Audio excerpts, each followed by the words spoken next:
Baik, Assalamualaikum warahmatullahi wabarakatuh. Selamat datang di video saya. Perkenalkan, nama saya Dianita Jati dengan NIM 2304110082. Dan di sini saya akan menjelaskan terkait RPP Ethnoscience dengan materi zat perubahannya pada pengolahan susu sapi Boyolali. Langsung saja. Di sini terdapat identitas modul dan kami menggunakan alokasi waktunya itu 2 kali 40 menit untuk satu pertemuan. Kemudian di sini kita akan masuk pada poin identifikasi peserta didik, di mana di sini ada pengetahuan awal, minat belajar, latar belakang, gaya belajar, dan juga kebutuhan belajar. Di sini ada visual, auditorial, dan juga kinestetik. Kemudian ada kesiapan emosi dan juga interpersonal. Nah, di sini juga kita masuk poin ketiga, ada karakteristik materi pembelajaran. Kemudian yang pertama itu ada jenis pengetahuan yang akan dicapai, yaitu terkait pengetahuan konseptual, jadi bisa bersifat abstrak dan juga realistis ya, karena memang mencakup klasifikasi zat dan juga realistis karena memang dikaitkan dengan kehidupan sehari-hari, seperti pengolahan susu sapi Boyolali. Kemudian ada pengetahuan prosedural, yaitu yang menekankan pada proses langkah-langkah sistematis pada praktikum.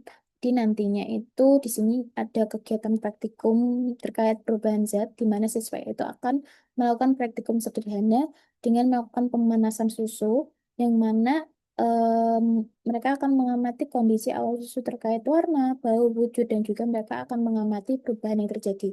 Bisa seperti munculnya uap, kemudian perubahan suhu, dan juga perubahan dari bau susunya. Dan mereka kemudian akan mengidentifikasi jenis perubahan zat apa saja yang terjadi, masuk ke perubahan zat fisika atau kimia. Kemudian yang kedua itu ada kegiatan menganalisis proses pengolahan susu, di mana mereka itu akan mengamati video proses pemerahan dan juga pengolahan susu sapi Boyolali. Kemudian mereka akan mengidentifikasi prosesnya, kemudian menganalisis, mengisi tabel pengamatan, dan juga akan mendiskusikan hasil dan juga menyimpulkan hubungannya antara pengetahuan masyarakat dan juga konsep sains. Dan di sini ada contoh tabel pengamatan yang digunakan. Di sini ada tiga tahapan proses, ya, ada pemerasan susu, kemudian pemanasan susu, dan juga penyimpanan susu. Kemudian di sini ada relevansi kehidupan nyata peserta didik. Yang pertama itu tentunya bermakna atau mendalam, jadi mereka bisa mempelajari konsep perubahan zat, kemudian menyenangkan dan juga menggembirakan, di mana dengan pendekatan PBL itu mereka akan melakukan eksperimen, kemudian mereka akan mencari tahu dan juga bisa menumbuhkan rasa ingin tahunya itu lebih tinggi, kemudian berkesadaran, jadi siswa nanti akan diajak untuk menyadari pentingnya memahami konsep perubahan zat dalam kehidupan sehari-hari. Kemudian ada tingkat kesulitan, di sini ada tingkat kesulitan sedang dan juga sulit. Kemudian di sini ada struktur materi. Yang pertama itu ada struktur materi konseptual, jadi eh, disusun memang untuk membangun pemahaman konsep yang mendasar. Kemudian ada struktur materi prosedural, di sini itu mencakup langkah-langkah sistematis ya, terkait praktikum contohnya. Kemudian ada struktur materi abstrak, itu yang memang konsep yang tidak bisa diamati secara langsung. Kemudian ada struktur materi kontekstual yang memang dikaitkan dengan kehidupan nyata peserta didik. Kemudian ada struktur materi bertahap. Nah, kita masuk ke poin integrasi nilai dan juga karakter. Yang pertama tentunya nilai religius. Jadi nanti siswa akan diajak untuk menyadari bahwa susu itu memang salah satu nikmat yang memang bermanfaat bagi manusia, yang mana juga dijelaskan dalam Quran Surat An-Nahl ayat 66 tentang susu itu memang sebagai minuman yang baik. Kemudian tentunya ada nilai rasa ingin tahu yang bisa dikembangkan melalui kegiatan kontekstual seperti eh, mengamati perubahan susu ataupun melakukan eksperimen sederhana lainnya. Kemudian ada nilai kerjasama yang bisa ditumbuhkan melalui kegiatan kelompok. Kemudian ada peduli lingkungan untuk menyadari pentingnya menjaga lingkungan dalam proses pengolahan susu. Kemudian menjaga peduli kesehatan, di mana peserta didik itu harus memahami pentingnya mengkonsumsi susu yang memang higienis dan juga aman. Kemudian di sini kita masuk dimensi profil lulusan, di mana kita itu mengambil 4 poin. Yang pertama tentunya beriman, bertakwa kepada Tuhan Yang Maha Esa dan berakhlak mulia. Kemudian penalaran kritis, kolaborasi dan juga komunikasi. Kita masuk ke desain pembelajaran. Yang pertama itu capaian pembelajaran. Pertama tentunya pemahaman IPA, di mana peserta didik itu mampu membedakan, menganalisis karakteristik yang diamati, kemudian mengidentifikasi sifat. Kemudian ada keterampilan proses. Kemudian yang pertama itu mengamati.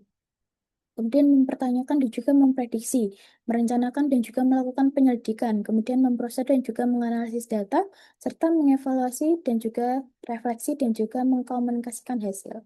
Nah, kemudian kita masuk pada tujuan pembelajaran. Untuk kognitif sendiri, peserta didik itu nantinya harus bisa menjelaskan pengertian zat, mengidentifikasi wujud zat, dengan tingkat pemahaman itu minimal 75% setelah kegiatan pengamatan langsung, kemudian eksperimen sederhana, dan juga diskusi kelompok. Kemudian efektif, peserta didik itu bisa menunjukkan sikap teliti, rasa ingin tahu, dengan tingkat partisipasi aktif minimal itu 75% setelah terlibat kegiatan pembelajaran yang kontekstual. Kemudian psikomotorik itu peserta didik bisa melakukan praktikum sederhana dengan kriteria ketepatan konsep, kejelasan penyajian, kreativitas, dan juga kelengkapan informasi itu minimal skor 75% setelah melakukan kegiatan eksperimen sederhana. Dan di sini ada lintas ilmu, lintas disiplin ilmu yang kami pakai. Yang pertama itu ada nilai IPS ataupun sosial, kemudian PPKN, Bahasa Indonesia, TIK, dan juga seni budaya. Kemudian kita masuk pada topik pembelajaran kontekstual, di mana kita itu fokus pada 8 topik. Yang pertama itu ada susu, sifat zat susu, proses pemerahan, penyimpanan susu, proses pengolahan, perubahan zat, dan juga penguapan serta pembekuan. Kemudian kita masuk pada kerangka pembelajaran. Di sini kita menggunakan model pembelajaran Problem Based Learning atau PBL dengan pendekatan Deep Learning dengan prinsip mindful, meaningful, dan juga joyful learning. Nah, di sini kita menggunakan metode pembelajaran diskusi kelompok, tanya jawab, praktikum, dan juga presentasi. Kemudian kita menggunakan strategi pembelajaran berdiferensiasi konten, diferensiasi proses, dan juga diferensiasi produk. Kemudian untuk kemitraan pembelajaran ini kita menggunakan untuk lingkungan sekolah. Di sini kita memanfaatkan lab dan juga lingkungan sekolah ya untuk melakukan percobaan sederhana. Kemudian ada untuk lingkungan luar sekolah atau masyarakat itu memanfaatkan lingkungan masyarakat, bisa mengundang narasumber seperti peternak sapi untuk bisa mengetahui lebih lanjut terkait bagaimana pengolahan susu secara baik dan juga benar. Kemudian sini ada lingkungan belajar fisik, virtual, sosial, kontekstual, dan juga budaya, dan juga pemanfaat digital itu ada proyektor, Google Form, Mentimeter, Pictowell, Canva, AI, dan juga Quizzes. Nah, kita masuk pada langkah-langkah pembelajaran berdiferensiasi. Yang pertama itu tentunya kegiatan pendahuluan atau orientasi, di mana seperti biasa guru itu melakukan pembukaan, menanyakan kabar, dan juga melakukan presensi. Kemudian sini ada persepsi dan juga motivasi. Jadi, guru itu akan menjelaskan tujuan pembelajaran pada hari itu, kemudian memberikan pertanyaan pemantik dan juga menjawabnya itu di Mentimeter. Kemudian di sini ada kegiatan inti, di mana pada sinteks yang pertama itu tentunya guru akan menampilkan video terkait pemanasan susu untuk memantik rasa ingin tahu peserta didik. Kemudian peserta didik juga menanggapi pertanyaan dari guru dan juga guru itu memberikan penjelasan terkait dan juga perubahan yang terjadi. Kemudian pada sintak kedua itu mengorganisasikan peserta didik untuk belajar. Jadi di sini peserta didik akan dibentuk menjadi beberapa kelompok dengan masing-masing kelompok itu 4 anggota. Kemudian mereka akan melaksanakan kegiatan praktikum dan juga mengerjakan LKPD. Kemudian di sini eh, pada sintak ketiga membimbing penyelidikan individu maupun kelompok. Jadi guru akan membimbing kelompok yang memang mengalami kesulitan.